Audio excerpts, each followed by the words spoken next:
This gentleman has been on the job officially just a little over 3 weeks, but he's certainly no stranger to the world of education. He's Dr. Sean McDaniel, Oklahoma City Public Schools' new superintendent. Sir, it's very nice to meet you. Thank you for your time today. My pleasure. Thanks for having me. Welcome into the Oklahomans Video Studio. How are things going? Fast and furious. I'm having a great time. You said 3 weeks. It seems like been on the job since July 3 1st. months. What's it feel like? It's trying to cram a lot into each day, but having a great time with it. At your opening press conference, you said, hey, I'm a people guy. I develop relationships. I want a chance to talk to the school board, talk with some of the leaders of the community. Have you had a chance to do that? Is that an ongoing process? What are you hearing? So it certainly is an ongoing process, but I was counting yesterday. I think the total days in the saddle, either as consultant or superintendent, has been 43 days, and I counted 103 meetings in 43 days. So you're rocking 3 meetings a day. Yeah, and it's with small groups, it's with individuals, it's with parents, community members, supporters, teachers, principals. Just I've had a chance to meet individually with each board member twice. So it's just a combination, trying to understand how Oklahoma City Public Schools ticks, and so I've been a busy dude for sure. Are you able to compare that to Mustang Public Schools superintendent for the previous 6 years? Are you seeing comparisons, or are you saying, okay, this is a little bit different? It's a different animal. Granted, there is the size difference between the two. For sure. You know, fundamentally, organizations are the same in public ed. You've got to be good at certain things. You got to stay away from certain things, and I think that has translated. But just the volume of phone calls, the volume of requests to meet, the volume of schools to try and get into. So I think that's presented a challenge, just trying to figure out how to deal with the volume, but we'll get it. We'll get it figured out for sure. Well, it sounds like you're in great demand these days across the board from a whole bunch of different people. Let's talk a little bit about that from what you're hearing of the people. What's the tone? Are you sensing frustration, or is it more, hey, who is Sean McDaniel? Yes and yes. Frustration, just the obvious. We want stability. We want somebody we can count on to be here. We want to see a superintendent in our schools. We want to believe when you tell us our voices are going to be heard, we want to believe you. So I think there's frustration maybe moving into some excitement, some energy. Part of that is just the time of year. We're getting ready to start school. But I think there's energy in our district. There are fantastic people. There are talented people across the board at all levels. I've said it 100 times. I'll say it again. I have never seen such community support from parent groups, from community partners, corporations, government officials, the mayor. I mean, people want Oklahoma City Public Schools to be successful. And so that has been one of the things that gets me up in the morning and makes me speed to work. Literally, I got a ticket the other day speeding to work. No, I want to get there so that I can see what's going to happen today. Who do I get to meet with today? Who gets to share their excitement about our school system today? So it's been, man, it's fantastic. You a coffee guy in the morning? I am a coffee pot guy in the morning. Yeah, okay, I drink from the pot. Multiple cups. Yes. You mentioned stability. The Oklahoman has been downtown about 3.5 years now, and you're the third person as the role of superintendent that I've had a chance and the opportunity to speak with today. Again, thank you for that opportunity. You bet. Your thoughts on stability in this position? Well, I'll give it to you from a couple different angles. One, from a research base. Very clear that the longer the tenure of a superintendent in an urban school district, the better kids will do at the end.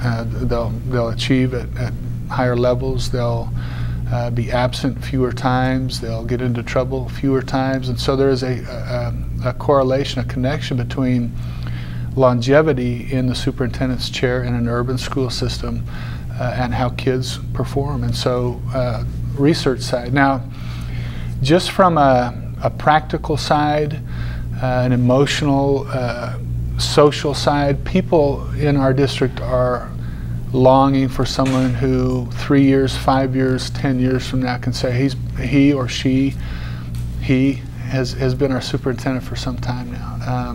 That's our superintendent, as opposed to the anxiety of wondering, is this guy going to be here 16 months? Is he going to be number 14 in 19 years, and who's next up? And so we want to get away from that. I'm going to be here. I've made that clear. I want to be here. I intend to be here, and I'm looking forward to a long run. You mentioned community support. There was a large teacher walkout a few months ago. Do you think that helped with some of the community support, maybe community awareness? From my experience at the time in Mustang, absolutely helped with community support. And people are on all sides of that issue.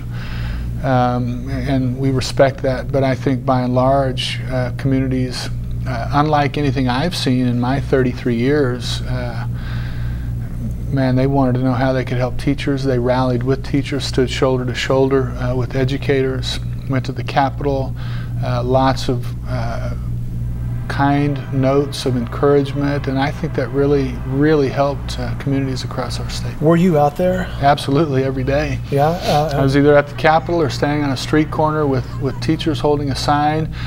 Whether or not we agree as administrators or board members or community members with the position that our teachers took, it was very important to me that we support our teachers. Okay, if we agree or disagree, that's an issue. But I support our teachers, and I'm going to always be behind our teachers. And so I think that was a message that I wanted to get across. And so circling back, absolutely, I was out there supporting our teachers in their efforts. Chatting with Dr. Sean McDaniel, Oklahoma City Public Schools superintendent. Opening day of schools just days away. We're having this conversation on July 24th, so you're jumping right in. What are some of your goals and plans for this upcoming school year? And perhaps two things, teacher retention and maybe discipline issues. What are your thoughts as you head into the school year? Well, from a goal standpoint, on the teacher front, we want an effective teacher in every single classroom in Oklahoma City Public Schools. That is the goal. We know that teachers have the most effect, the most influence, the most impact on our kids in the school setting. And so, if we have an effective teacher in every classroom, we know that's going to benefit kids. We're not there, probably. I mean, again, I'm kind of the newbie, but I'm just going statistically, it is unlikely that in every single classroom in Oklahoma City we have a highly effective teacher. So that will be the goal. So to retain them, we've got to be appealing to them. We've got to offer a great compensation package, which I believe we do. We've got to be supportive from an administrative and a board and a community standpoint so that teachers know when they work for us, they are going to be supported. And so I think that's something that I've got to pay very close attention to. How can we better support our teachers in the classroom? From a disciplinary standpoint, I'm still looking at data. I know we've improved. I know that's been a focus of the district. So partly that's a process question for me, is do we have the processes in place to support our teachers, but to also make sure that we get changes in behavior for our kids. It's kind of a fine line. If you go too far with revamping disciplinary policy, in order to get to a number, we reduced our referrals, then it could come off as, well, then we're not supporting our teachers as much because we want to get to a number. And I don't know enough about our processes yet to speak really intelligibly about that. What I do know is that we've got to get the process right, and we've got to continue improving the support we give our teachers, and then the fair consequences that we give to our kids. So it's a very complex issue, and I'm looking forward to getting more involved with the detail of it here. Speaking of details, and here's a policy question for you. We're hearing from Edmond schools they may restrict cell phone usage with students. We're hearing from Norman schools that they may have random drug testing for extracurricular sort of activities. Any thoughts on either of those policies Oklahoma City may or may not follow those? May or may not. You know, I'm open. I think we're open to everything on the table right now. At the end of the day, we want to do right by our kids, our communities, our teachers. And so if, you know, the cell phone issue has been a roller coaster since the invention of cell phones. It's, you know, in my time as an educator, it was you could not see it. If a teacher sees it in a classroom, we take it, we call the parent comes and gets it from the office. All the way to more recently, we leave it to the teacher's discretion, that if we're using it as a tool that supports our efforts in the classroom, then we allow it. And now we're hearing from some of these districts you mentioned that we're shutting it back down. You know, for me, I'm a teacher guy, so you know, we allow and encourage our teachers to make decisions for kids every single day. Some are very high-level decisions. Some are just, you know, housekeeping. For me, I lean toward, why would we not allow teachers to make decisions about their classroom that fit their classroom? So that's kind of where I lean, but we'll examine it, check it out. What was the other one? You mentioned one other one. Random drug policy. I've been a part of that at all different levels. I'm not opposed to it. I think there has to be reason, not just we're just going to implement a new policy or of any kind because we want to see how it works. I think data has to inform us. If data or circumstances dictate that we implement new policy or expand policy, then we take a look at it. So I'm open to looking at data, looking at circumstances, and then making decisions based on that. Let me ask you this, looking forward, is there any thought, consideration on school consolidation or closing of schools? I think that's a conversation, again, from a guy that lives in Oklahoma City, and I've been working in other districts watching Oklahoma City public schools. That's been a conversation that's been going on for some time, years. And so I think there is some evidence that would suggest we need to do things differently.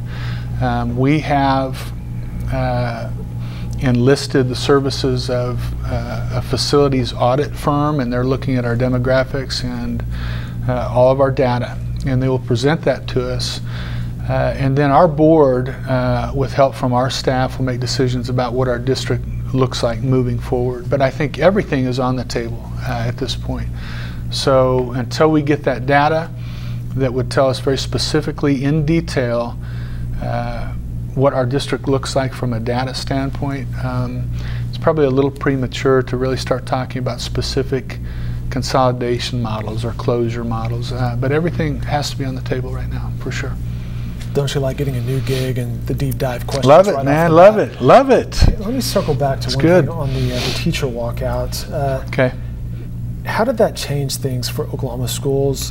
And then the part two of that question, I think some teachers voiced some concerns that maybe they didn't feel supported. Interesting. Are you You mean supported during the walkout? Just in general, that was one of the things they talked about during the walkout is, hey, I don't feel support. Yeah, and I think that was different depending on what district you were in. So what the walkout changed from my perspective, two things. One, I do believe a message was sent to our legislature that we're not just talking, we're just not going to come up here, load up the buses, come one day and then go back to work and everything goes back to normal and we'll just take whatever we can get. I think the voice of the teacher was heard loudly and clearly that we think that our legislature can do better by our kids.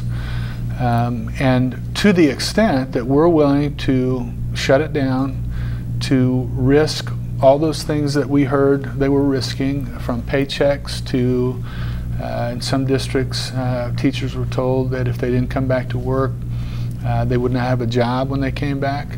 We heard all those stories, yet teachers said, this means so much to me that I'm willing to risk those things. So I think our legislature fully understands that our teachers mean business. When they say we want better for our kids, they're willing to go to great lengths to get better for their kids.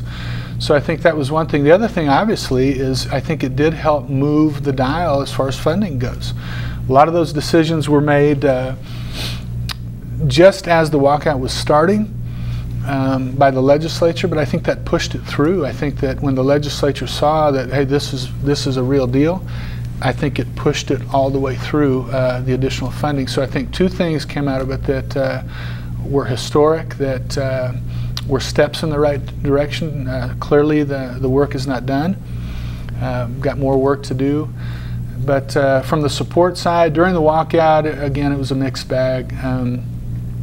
From leadership, from boards, from communities. But I think the majority of all of those groups were in support of our teachers as they made their decisions. Whether or not they supported the walkout itself or this is the right way to do it, again, separate issue, but overwhelmingly our communities, our boards, our administrators supported our teachers, and that was fantastic for me to see. On a more general note, you know, I don't know here exactly how our thousands of teachers feel about support, but it's certainly something that, you know, a year from now, 3 years from now, if you were to ask a teacher, do you feel supported by the Oklahoma City Public Schools administration, community, and board, I would hope that they would say yes. But that's up to us. I mean, we've got to do some things. Again, we're chatting with Dr. Sean McDaniel, Oklahoma City Public Schools Superintendent. Something you mentioned there, your philosophy in kids. How will the district, how would you like the district to reflect your philosophy? Well, I can break it down into what I call my professional core values. And so I for years and years and years, I have operated with 4 things in mind. Number one, that we attend to relationships, that if we have broken ones, we try and repair them. If we need to invite new ones in, we do that. And if there are relationships that are unhealthy, that we cut ties. The second one is that we work collaboratively with each other, that we care about what the other thinks, and that we invite others into our conversations. And I've never been one to make decisions very often in a vacuum in my office behind a closed door. I want to know what other people think, especially those who will be impacted the most by a decision that is made. So that's the second one. The third one is I think we've got to communicate effectively. And as you know that in your business, as good as you may do, it's never good enough. When you talk about 46,000 kids and their families and 6,000 give or take employees, you've got to communicate effectively. And then finally, we've got to keep our focus on kids and their success. So if I can get people to believe in who I am, that I'm sincere, I'm going to be visible, I'm going to support you, I'm going to stay. I think those are things that people have to believe in before they believe in what you're selling, if that makes sense. So I can talk about 4 core values all day long, but until they see it in action, that I'm living out what I'm asking of them, I think we're going to have mixed results. So my intention is to live out what I ask of people. And in doing that, I think we will see some buy-in, and we'll see people latch on to that. And you know, the thing is, those 4 things, it's not rocket science. Most people practice those things in one way or another, but this is more of a formalized team approach, everybody moving in the same direction. So I think they've got to see it in me first, and then I think people tend to latch on to that. One question I like to ask guests who come in, and I'll throw this your way. Why do you do what you do? Oh man, you don't have enough time for me to give you all the reasons. I love kids. I love to see kids succeed, and equally I like to see kids who are confronted with challenge, and because of the connections they have with teachers and people who care about them, they can overcome the challenges. You know, for whatever reason, we have a population in our society, and they want to protect kids from challenges. They don't want them to fall, they don't want them to fail, and I'm on the other side of that. I think it is healthy to present our kids with challenges and then provide them with the support and the resources necessary to overcome the challenge. I love that about school. We present, great teachers in particular, present challenges for our kids every day. And then they come back around and they help them overcome the challenge. And there is something about that that is, man, that's appealing to me. I love to see kids perform. I'm a kind of a 7:30 in the morning to 9 o'clock at night guy. I love going to ball games. I love going to band concerts. I love going to 4th grade choir concerts, watching the robotics team perform. I'm guessing you're going to get a lot of choir invitations. Yeah, well, bring it. I love it. And thankfully I have a family at home, and they understand my hours, and they have always supported it. I love everything about school. You mentioned sports. I believe I heard you played basketball, Dennis Rodman. Do you still play any basketball? Oh, I have a goal hanging in my backyard, and I go out for like 30 seconds at a time. Yeah. Yeah, I pretty much hung the shoes up. Play a little golf. I liked, not so much anymore, but my son and I used to play. I can't remember some of the names. That's as athletic as I've been. How old's your son? He is 19, getting ready to go to the University of Tulsa in the fall. Cool. Got a wonderful daughter and her 2 kids, Erin, and her 2 little babies in Coweta. Okay. And my wife Tracy is a private piano and vocal coach, and we all have enjoyed the school business, because it's not just me in the school business, it's the family is in the school business, and so we've loved it. I wouldn't change it for a thing. It's Dr. Sean McDaniel. He's Oklahoma City Public Schools Superintendent. We certainly thank you, sir, for your time today. Best of luck moving forward. Thank you. I'll need a little bit of that. Also, big thanks to Beth Harrison, just off camera with Oklahoma City Public Schools. You can find more coverage of Oklahoma City Public Schools and other education from our Tim Willert, who's standing off camera just as well, including in upcoming editions of the Oklahoman. Again, sir, thank you for your time. Appreciate it. My pleasure.